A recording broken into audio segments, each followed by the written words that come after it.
జిల్లా దేవరాపల్లి మండలం కొత్తపేట గ్రామంలో రొంగలి వెంకటరావు అనే రైతు తన చెరుకు తోటకు నిప్పు అంటించుకున్నారు.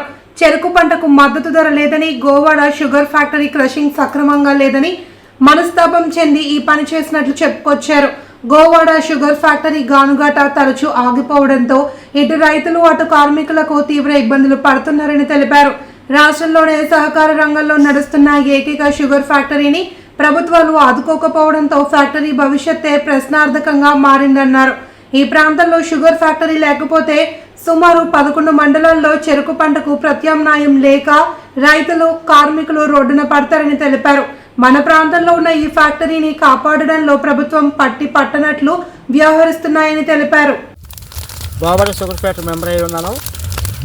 నాకు సీదవాళ్ళు అయినా సరే నేను ఇంచుమించు 50-60 టన్నులు తోలిపడినాయి.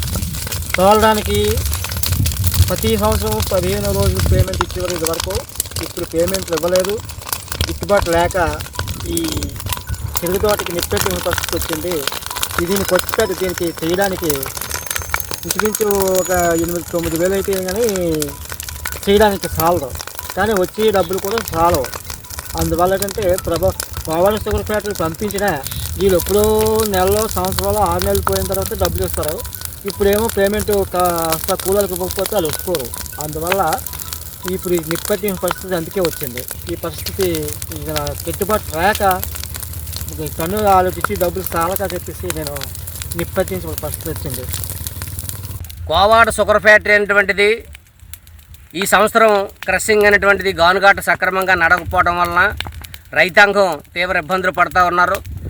దాదాపు 32,000 ఎకరాల్లోనే గోవాడ షుగర్ ఫ్యాక్టరీలో చెరుకు అనేటువంటిది పండించి రైతులు చెరుకేస్తే ఈరోజు 5,000-6,000 ఎకరాల్లోనే చెరుకు పండించి షుగర్ ఫ్యాక్టరీకి వేసినటువంటి దుస్థితి రైతాంగానికి ఏర్పడ్డది. ఆ 5,000-6,000 ఎకరాల్లో ఉన్నటువంటి చెరుకు కూడా ఈరోజు గానుగాట సక్రమంగా ఆడట్లేదు. ఓవర్ ఆయిలింగ్ లేక, బాయిలర్ సరిగ్గా పనిచేయక ఎప్పటికప్పుడు ఆగిపోయి రైతులు చెరుకు అనేటువంటిది పూర్తిగా ఎండిపోయి కాటాల దగ్గర తీసుకొని వచ్చి దాన్ని ఈరోజు ఆడుకోలేనటువంటి పరిస్థితి, అమ్ముకోలేనటువంటి పరిస్థితి ఈరోజు కనిపిస్తుంది. గోవాడ షుగర్ ఫ్యాక్టరీ అనేటువంటిది ఈ జిల్లాలో చాలా ప్రధానమైన షుగర్ ఫ్యాక్టరీ, రాష్ట్రంలో చాలా అవార్డులు తీసుకున్నటువంటి షుగర్ ఫ్యాక్టరీ. అటువంటి షుగర్ ఫ్యాక్టరీని ఈరోజు రైతులు ఎంతో కష్టపడి 23,000 మంది కష్టపడి షేర్దానాలు కట్టి వాళ్ళ భార్యలు పుస్తుల తోటలు కూడా అమ్మి షేర్దానాలు కట్టేటువంటి సందర్భాలు ఉన్నాయి. అటువంటి రైతులు కష్టం మీద నడిచినటువంటి షుగర్ ఫ్యాక్టరీని ఈరోజు బాయిలర్ ఆగిపోతే ఆ చెరుకు రసాన్ని శారదా నదిలోకి వదిలేస్తున్నారు. శారదా నదిలోకి చెరుకు రసం వదిలేయడం అని అంటే చెరుకు రైతు రక్తాన్ని ఈరోజు వాళ్ళ చెరుకు దాంట్లో వదిలేయడం అంటే ఇక్కడ ఉన్నటువంటి ప్రజాప్రతినిధులు కానీ, అధికారులు కానీ ఈరోజు పట్టేటువంటి పరిస్థితి ఈరోజు కనిపించట్లేదు. ఇక్కడ కొత్తపేట దేవరాపల్లి మండలంలోని కొత్తపేట గ్రామంలోని రొంగల వెంకటరావు అనేటువంటి ఒక రైతు షేరు ఉంది. ఆయన షేరు వేసుకుందామని అంటే అక్కడ కొట్టుకెళ్ళి ఎవడో తీసుకునే పరిస్థితిలో డబ్బులు ఇస్తారని గ్యారంటీ లేదు, పెట్టుబడులు ఎక్కువైపోయాయని చెప్పేసి ఈరోజు చెరుకు తోటకి అగ్గెట్టేశారు.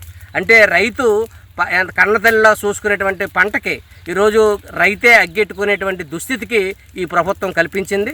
ఇటువంటి ప్రభుత్వాలు నమ్మి ఈరోజు ప్రజలు మోసపోయినటువంటి పరిస్థితి ఈరోజు కనిపిస్తుంది. అందుకని ఈరోజు రైతులు దాని పంటకి అగ్గెట్టుకోవడం అంటే కన్నతల్లికి నిప్పంటించుకునేటువంటి పరిస్థితి. కన్నతల్లి లాంటి పంటకి ఈరోజు రైతులు చెరుకు తోటకి అగ్గెట్టుకున్నారంటే ఎంత దౌర్భాగ్యమైనటువంటి పరిస్థితి ఈరోజు కనిపిస్తున్నటువంటిది మనకు అర్థమవుతూ ఉంది. కాబట్టి ఈ ప్రభుత్వం వెంటనే దీని మీద పరిశీలన చేయాలి, రైతాంగాన్ని ఆదుకోవాలి. షుగర్ ఫ్యాక్టరీకి ఆధునీకరించడానికి 350 కోట్లు ఇచ్చి తక్షణ సాయం కింద వాళ్ళకి 35 కోట్ల రూపాయలు ఇచ్చి రైతాంగాన్ని ఆదుకోవాల్సినటువంటి పరిస్థితి ఈరోజు ఉంది. ఆ విధంగా ఆదుకోకపోతే రైతులు చెరుకు తోటకు అగ్గెట్టడం కాదు, రైతులు ఆత్మహత్యలు చేసుకునేటువంటి పరిస్థితి, దుస్థితి ఈరోజు ఈ ప్రభుత్వం తీసుకొని వస్తుంది. కాబట్టి ఈ రైతులు ఆత్మహత్యలు చేసుకునే పరిస్థితి తీసుకురాకుండా వాళ్ళు పండిన పంటకే అగ్గెట్టడం అంటే రైతు ఆత్మహత్య చేసుకున్నట్టే.